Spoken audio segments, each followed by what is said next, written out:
강남에 이제 유명한 아파트죠. 메이플자이 지금 열심히 공사하고 입주를 앞두고 있는데 이제 공사 중단 위기에 들어갔습니다. 공사비 인상을 요구하고 있는데 이게 몇백억이 아니고요. 4,900억을 인상해달라고 합니다. 그러면 조합원 1인당 1억 5천만 원을 추가로 더 내야 되는데 이게 아무리 강남이어도 1억 5천만 원 추가로 내기 쉽지 않아서 지금 다툼이 생기고 있는데요. 네.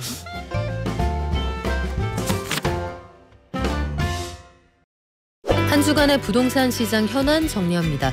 부동산 경제연구소 김인만 소장과 함께할게요. 안녕하세요. 안녕하세요. 소장님, 우리 주택 시장이 한 주 동안 어떻게 움직였는지 통계를 먼저 정리를 해볼게요. 네, 우리 서울 전에 0%, 0.00% 4주 연속 보합이었잖아요. 네, 서울.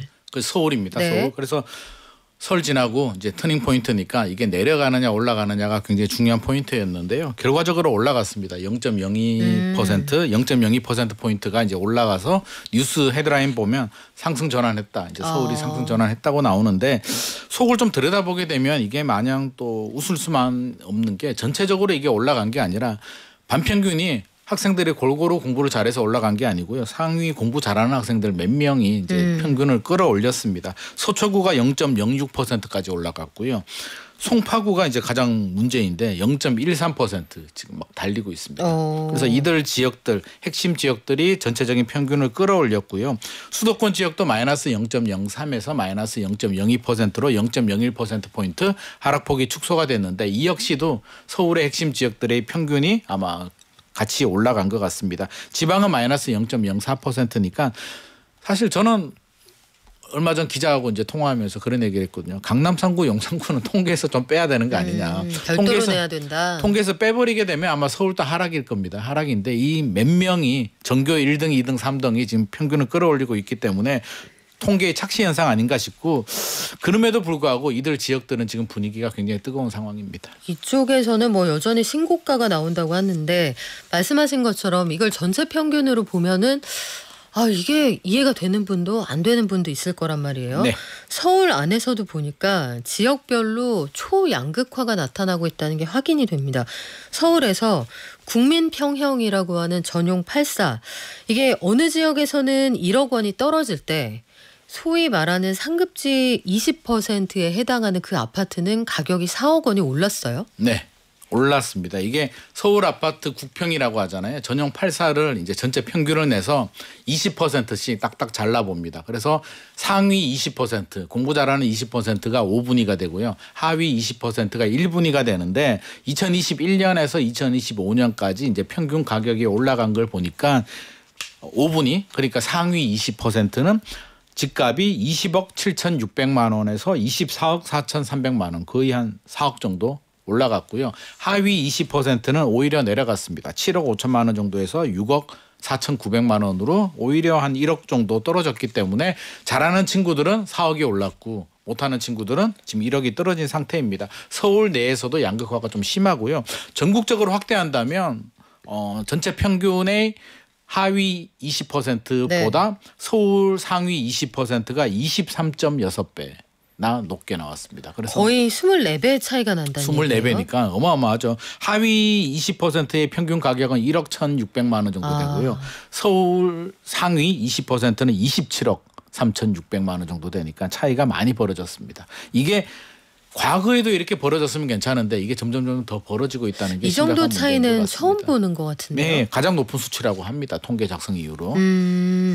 지금 보니까 서울 지역의 상위 20%군에 들어가는 아파트의 평균 가격이 27억 3,666만 원. 네. 전국 하위 20%는 1억 1,620만 원. 이게 그 통계 작성 이래 이 정도까지 양극화가 커진 적이 없는 것 같은데 이게 집값 급등기에 그리고 이후에 조정기에 나타난 현상인 거죠. 그렇죠. 하위 지역들은 오히려 금리가 올라가면서 떨어졌고요. 상위 지역들은 그래도 더 올라갔다는 얘기인데 KB에서 상위 50개 단지 선도 아파트를 항상 발표를 하거든요. 최근에 나온 내용을 보니까 지방이 다 빠져버렸습니다. 항상 지방이 몇 개씩은 들어갔거든요. 작년에 그래도 뭐 부산에서 2개 정도 이름을 올렸는데 올해는 다 빠져버리고 다 서울이나 수도권 아파트로 채웠기 때문에 이 역시도 또 다른 또 양극화의 한 반증인 것 같습니다. 아마 이사 준비하고 이런 분들 아니시면 현장에 임장 나갈 일이 많지는 않거든요. 네. 소장님은 매주 다니시니까 진짜 현장 분위기는 어떻습니까? 그래서 제가 이 뉴스를 보고 잠실이 0.13%라고 하니까 제가 잠실 한번 다녀왔거든요. 어제 잠실 갔는데 깜짝 놀랐습니다. 보통 다른데 뭐 인천이라든지 네. 송도, 검단 요새 뭐 많이 빠졌다고 의견 주시거든요. 분당도 그렇고 예, 가보면 거래가 잘 안 된다. 매수 문의가 없다라는 게 이제 공통점인데요. 잠실 가니까 이게 반대의 결과가 나와서 일단 매물이 없다. 아, 매물이 없다라는 얘기하고요. 나와 있는 매물들이 모두 다 소진이 됐다. 단지가 그렇게 큰데. 단지가 엄청 크잖아요. 네. 엘스만 하더라도 5,678세대인가요? 이 정도 규모인데 엘스, 리센츠 2개 합치면 10,000세대가 넘음에도 불구하고 나와 있는 매물은 소진이 되거나 다 회수했고요. 거래도 꾸준히 되고 있다고 합니다. 그래서 호가를 따져보게 되면 최고 가격은 전용 84가 리센츠가 잠실주공 2단지를 재건축한 리센츠가 28억 5천만 원이 작년 10월이었나요? 11월에 최고 가격이었고 최근에도 28억 3천만 원 거래가 됐는데 여기서 멈추면 괜찮은데 로얄동 로얄층은 집주인들은 30억 어우. 부르고 있고요. 네. 매수자들은 30억? 그거 나 계약을 할까 말까 나 못하겠는데 지금 망설이고 있는 상황인데 일단 집주인들은 호가를 올리고 있습니다. 호가를 올린다는 건 자신 있다는 얘기잖아요. 토지거래 구역이 풀리면 더 올라간다라는 기대감을 가지고 있는 것 같고요. 근데 살 사람들 입장에서는 대출 규제가 작년 이후로 더 강화됐고 7월부터는 더욱더 강화될 텐데 이걸 사려고 하는 사람들의 구매력이 이게 보장이 될까요? 그래도 강남 3구, 송파구고 주로 오시는 분들이 이제 전문직이라든지 소득이 좀 높으신 분들입니다. 그래서 제가 물어봤어요. 그래도 어떤 분들이 사는 거야? 경기도나 뭐 하남시나 강동구에서 들어오냐라고 하니까 그런 분들도 계시지만 전세 사시는 분들이 뭐 부부가 맞벌이 의사라든지 전세 사시는 분들이 불안하니까 이러다가 2년 후에 작년 초만 하더라도 22억, 23억 정도 했거든요.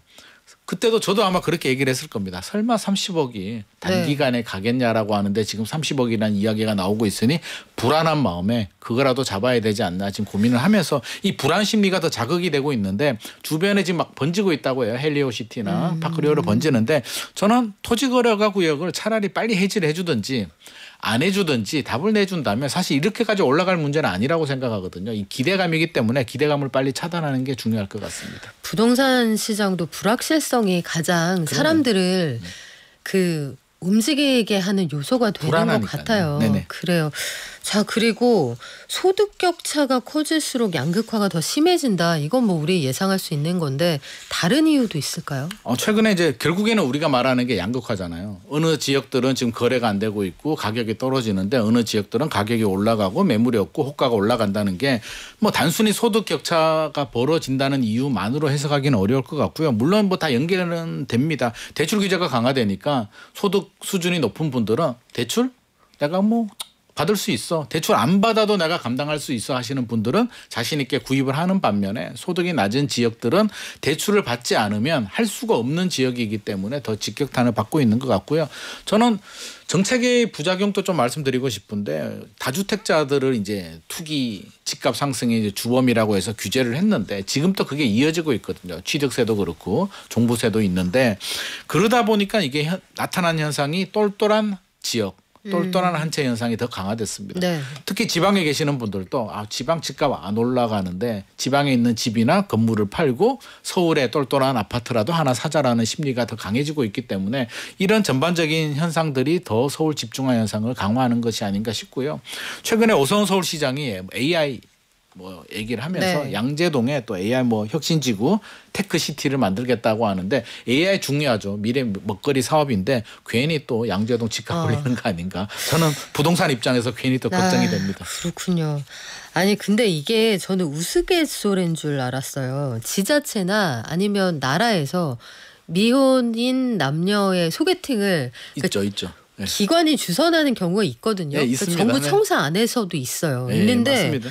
아파트 단지 안에서 같은 단지에 사는 사람들끼리 그 동네에 사는 어른들이 주선해서 만나는 그런 자리가 있다던데 전 생전 처음 들어봤거든요. 저도 처음 들어봐서 깜짝 놀랐는데 네. 생각해 보니까 이게 또 괜찮은 것 같기도 하더라고요. 뭐 집이 가까우니까 먼데 갈 집도 필요는 가깝고 없겠네요. 네. 요즘 현대 사회의 계급이잖아요. 이게 집 하나로 다른 거 물어볼 필요도 없잖아요. 너 어디 살아? 직업이 뭐야? 뭐 이거 필요 없이 좀 그렇다 그거. 어느 아파트 살아라고 하면 기본적으로 이제 검증이 되는데 우리가 계속 몇 번 얘기했던 아파트 항상 신고가 나오는 아파트 원벨리에서 이제 이런 단체가 만들어졌는데요. 원결회라고 합니다. 이름이. 원결회가 뭐죠? 원벨리 결혼정보회라고 하는데 저는 이게 회원이 350명이나 된다고 합니다. 그러니까 저는 몇 명 안 될 줄 알았는데. 결혼도 안 하고 출산도 안 한다고 하니까 전체적으로는 취지는 알겠어요. 취지는 알겠는데요. 알겠는데 아파트 안에서 굳이 만나는 이유가 있어요?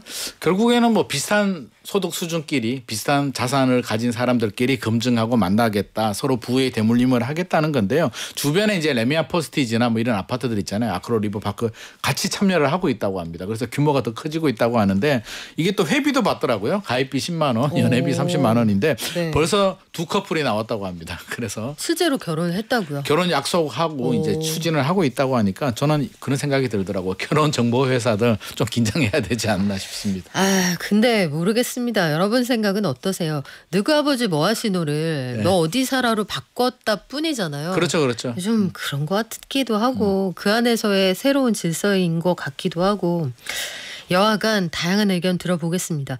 자, 근데 전국 아파트 전세가율이 45개월 만에 최고치까지 올랐대요. 두 가지로 해석이 가능하겠죠.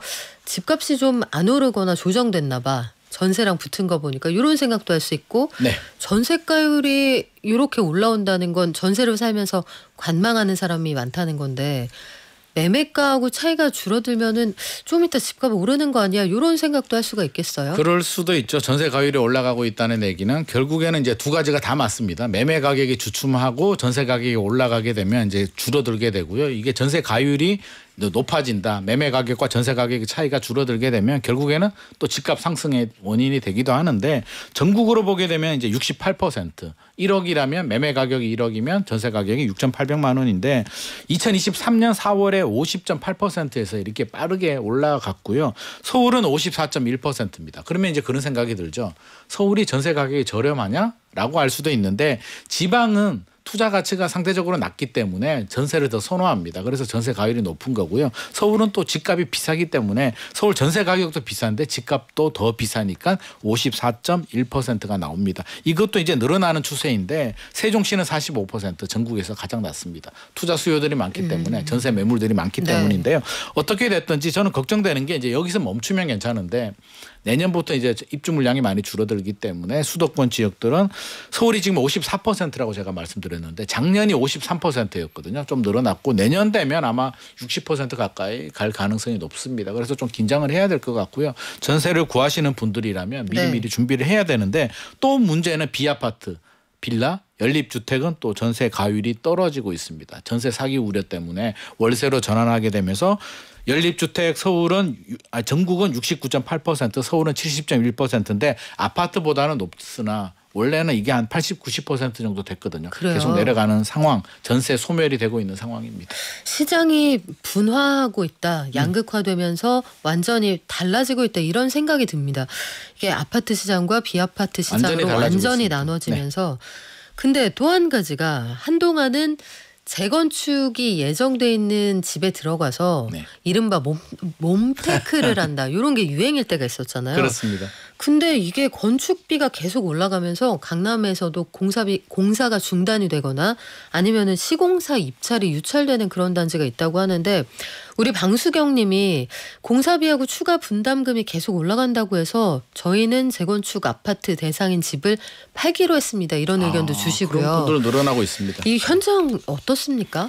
이게 건축비가 올라가기 때문에 저는 뭐 어쩔 수 없는 사정이라고 보는데 이제 이미 공사가 진행한 단지는 선택의 여지가 없잖아요. 무조건 진행을 해야 되는 부분이고 하지 않은 단지들 중에서 저한테도 문의가 많이 오는데 이게 재건축을 차라리 하지 말아야 되나 아니면 팔고 나가야 되나를 고민합니다. 왜냐하면 부담이 굉장히 크기 때문인데요.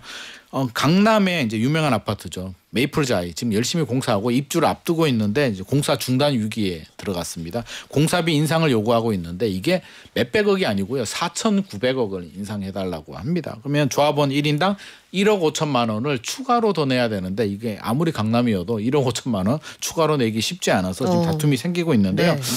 조합 측에서는 뭐 공사비 금증 한국부동산원에 뭐 요청을 했는데 이게 강제 사항도 아니고요. 결과적으로 보게 되면 우리 몇 번 경험을 했잖아요. 공사 중단하고 실력 행사 들어가게 되면 시공사 이기기는 어렵더라고요. 이게 둔촌주공이 그래서 한번 난리가 났었잖아요. 난리가 났죠. 그래서 시간이 끌면 끌수록 금융 비용이 늘어나기 때문에 아마 조합원들이 좀 불리할 것 같고요. 앞으로도 이런 현상들이 더 많이 생길 것 같습니다. 최근 뉴스 보면 한남 4구역 뭐 삼성, 현대 막 치열하게 붙었다고 하는데 그거는 그 단지의 이제 특별한 케이스고요. 따지고 보면 한남 4구역이 가장 사업성이 좋았기 때문에 치열한 경쟁을 했을 수도 있습니다. 이런 문제는 앞으로 더 심각할 것 같고요. 2017년에 메이플자이가 공사비 계약할 때 3.3제곱미터당 499만 원이었는데 그때 공사비 계약 잘한 거 아니에요? 엄청나게 조합 입장에서는 잘했는데 그렇죠. 지금 신규로 하게 되면 이제 1,000만 원 정도 되거든요. 이 메이플자이도 지금 공사비 GS건설하고 싸우고 있다면서요. 그러니까요. 그래서 GS건설이 공사비 2,571억 원은 지금 소송을 걸었고요. 나머지 2,288억 원 별도로 또 요청을 한 상태인데 여러 단지들이 아마 이런 갈등이 앞으로 더 심각해질 것 같습니다. 신반포 4차도 그 지역에서 재건축 굉장히 유망하고 속도가 좀 난다고 했던 단지인데 여기도 지금 시공사 선정이 무산됐어요. 무산됐습니다. 이게 두 개가 들어와야 되는데 삼성물산 하나만 단독 입찰을 해서 일단 무산이 됐고요. 두 번 이상 입찰 경쟁에서 무산이 되면 수의 계약을 한다라고 하니까 신반포 4차 같은 경우는 어떻게든 뭐 되기는 되겠는데 강남이 아닌 지역들은 훨씬 더 어려움이 예상이 되고 있습니다.